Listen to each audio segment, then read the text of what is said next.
principe de fonctionnement du robot, c'est d'être dans mon cas ici sur un sol clair avec une ligne noire, mais on pourrait très bien aussi le faire fonctionner en modifiant les connexions sur un fond sombre avec une ligne blanche. Alors là, si on suppose qu'il avance dans ce sens-là, ça veut dire que pour lui, ici c'est la droite et ici c'est la gauche. Et bien si le robot a tendance à dévier trop à gauche, il faut que les moteurs compensent pour le faire aller plus à droite. Et inversement, s'il dévie trop à droite, il faut que les moteurs compensent pour le faire aller à gauche. Le but en fait, c'est de garder la ligne noire bien au centre du robot, entre les deux capteurs. Si on regarde de très près le dessous du robot, on voit qu'on a deux LED et deux photorésistances. Une photorésistance qui est très près d'une LED et l'autre photorésistance qui est très près de l'autre LED, avec un écartement tel que la ligne noire passe bien entre les deux photorésistances.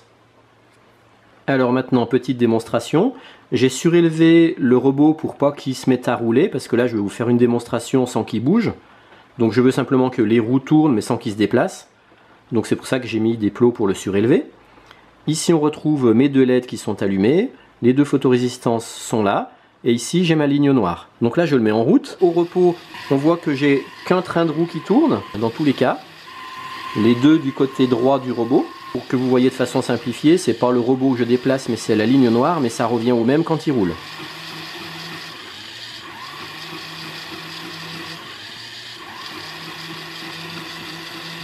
Alors pourquoi on a ce phénomène-là? Eh bien, souvenez-vous, ici on a une photorésistance. Eh bien, quand j'amène du noir sous la photorésistance reçoit moins de lumière et devient plus résistante.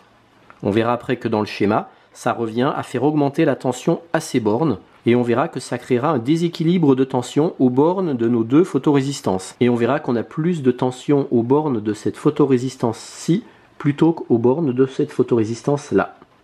Et inversement, si la bande noire vient sous cette photorésistance-là, cette fois c'est celle-ci qui reçoit moins de lumière et qui va être plus résistante que celle-là. Je vous représente la même chose mais de façon schématique sur le tableau. On retrouve ici le robot, ici avec ses deux roues avant, et donc à l'avant du robot, les deux LED avec les deux photorésistances. Et donc ça marche dans cette configuration-là, un sol clair avec une ligne noire. Alors je rappelle, quand le robot dévie sur sa gauche, la ligne noire se rapproche de la photorésistance de droite. Donc quand le robot y dévie à gauche, eh bien forcément la ligne noire va se rapprocher de la photorésistance et de la LED qui sont à droite. Donc la photorésistance de droite ici devient moins éclairée et plus résistante que la photorésistance de gauche. De ce fait-là, la tension à ces bornes va augmenter et grâce au montage que l'on verra tout à l'heure, eh bien les roues droites vont s'arrêter de tourner et les roues gauches vont s'activer, ce qui reviendra à faire virer le robot sur la droite et donc la ligne noire va de nouveau se réaligner entre les deux photorésistances. Allez, maintenant on regarde le schéma du circuit. On voit qu'il y a deux circuits. Moi j'utilise un premier circuit alimenté avec un accu en 4 volts à peu près qui viendra alimenter les deux LED qui vont être branchés en série avec deux petites résistances de 33 ohms puisque ce sont des LED bleus qui fonctionnent en 3 volts avec 30 mA de courant. Elles sont branchées toutes les deux en parallèle. Donc ça sur un premier circuit. J'ai volontairement séparé ce circuit-là de celui-là de façon à ce que quand les moteurs tournent, ça ne me fasse pas varier la tension d'alimentation de mes LED.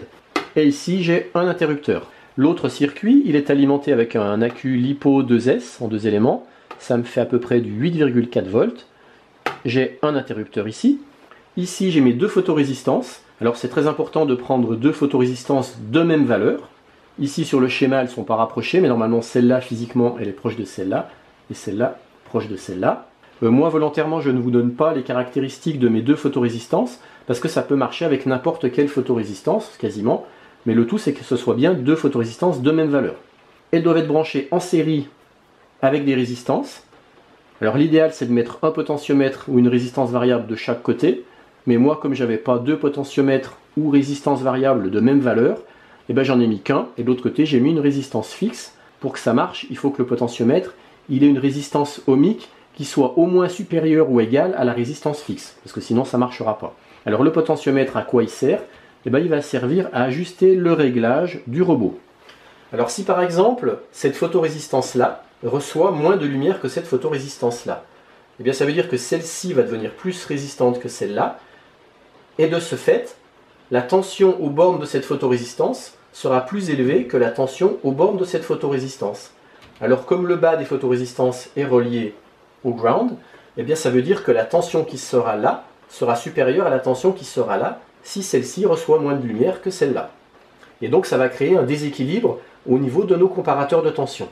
Là j'utilise un LM324 qui est en fait un AOP, mais je m'en sers en mode comparateur de tension. Dans le LM324 que j'utilise, il y a 4 comparateurs de tension.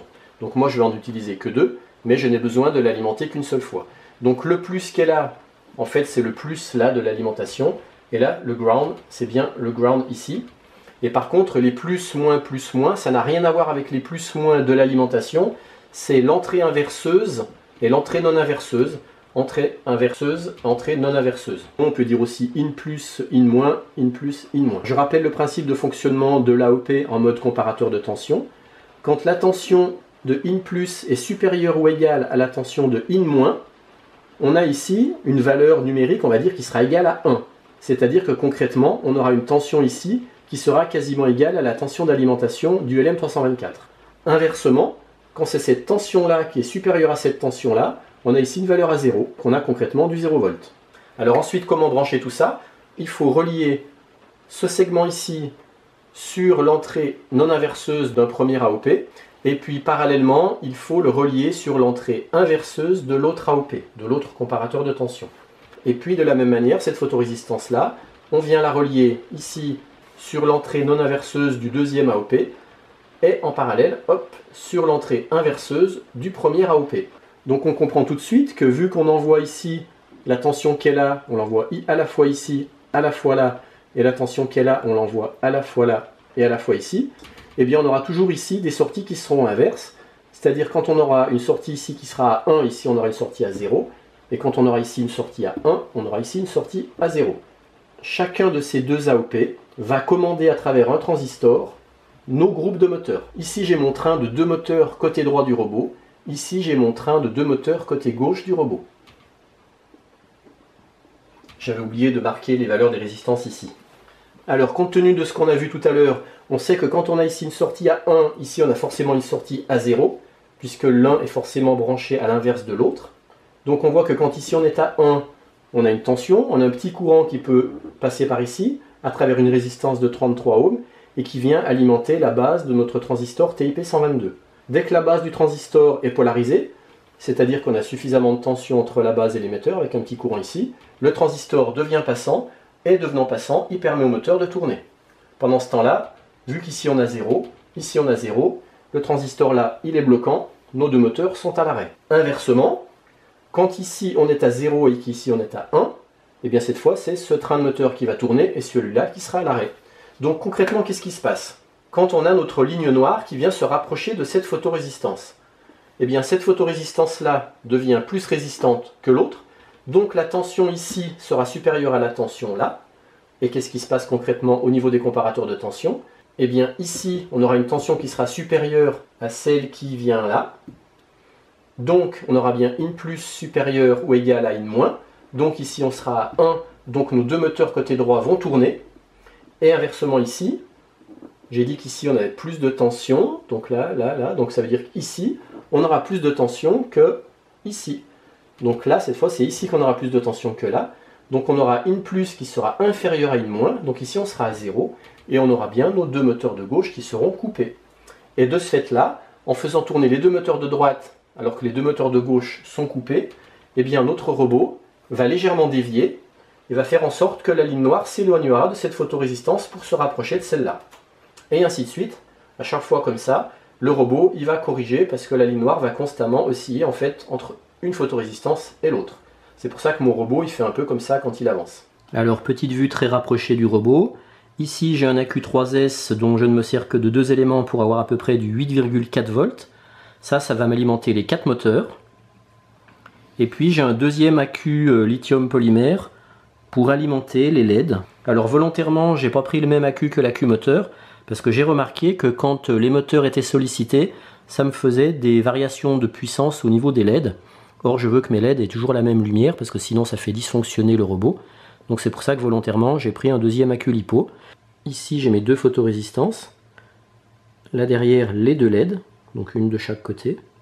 Donc en fait j'ai tout simplement mis une breadboard à l'envers, dessous, entre les deux plaques du robot, avec mes deux accus, et puis au-dessus l'autre breadboard, où on voit ici les deux TIP 122, ici le comparateur de tension, moi j'ai un LM324, je n'ai qu'un seul potentiomètre, de l'autre côté j'ai une résistance fixe, donc c'est un petit peu moins facilement ajustable que si j'avais deux bons potentiomètres de même valeur, mais comme j'ai pas deux potentiomètres de même valeur, c'est pour ça que j'ai fait comme ça. Et puis ici deux interrupteurs, un pour chaque accu, donc celui-là il commande l'éclairage des LED, et puis celui-là il commande les moteurs. Donc je rappelle, ça c'est un petit châssis de robot que j'ai trouvé à l'époque chez Hobby King. J'avais fait à l'époque, il y a 2-3 ans, une vidéo qui décrivait ce petit robot, où c'est que je l'avais acheté, comment on le monte, il est très facile à monter, et comme on le voit là-dessous, il y a un moteur pour chaque roue, donc c'est un 4x4. Hein. Et là je rappelle, je suis sur de l'accu lithium polymère, donc je surveille de ne pas trop décharger les accus. Je suis sur deux éléments seulement d'un accu 3S, donc on voit qu'effectivement il y a un élément qui est plein, par contre les deux premiers, ils sont plus qu'à 56%. Donc il faut faire attention si vous utilisez pour ça des accus lithium polymère. Là il n'y a aucune sécurité sur la décharge de l'accu lipo. Donc il faut surveiller qu'on ne les décharge pas trop. Par contre après pour la recharge, il faut faire aussi attention parce que là je ne décharge que 2 éléments sur 3. Ce qui n'est pas forcément très bon pour les accus lithium polymère. Donc il faut bien les recharger avec fonction d'équilibrage. Pour être sûr que les 3 éléments soient bien rechargés comme il faut. Je vais rajouter ici une autre branche de circuit. Et je verrai comment il gère. J'ai aucune idée de comment il va gérer.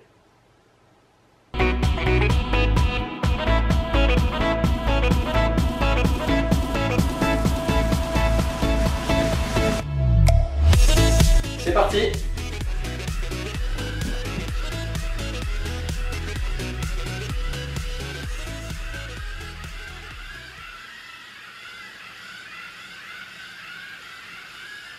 Ouais, super, il a choisi l'autre voie.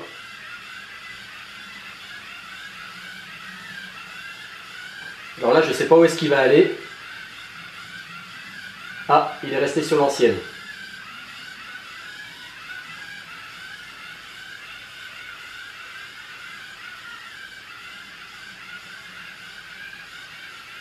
Ah, il a pas pris la même. Excellent.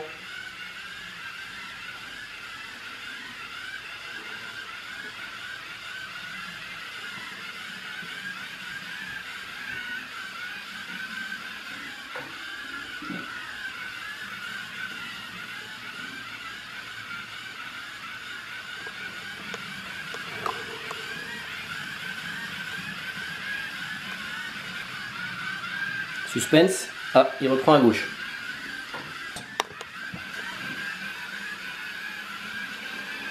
Il est jamais parti dans ce sens-là. Donc je sais pas du tout comment il va gérer. Ah, il est parti à droite.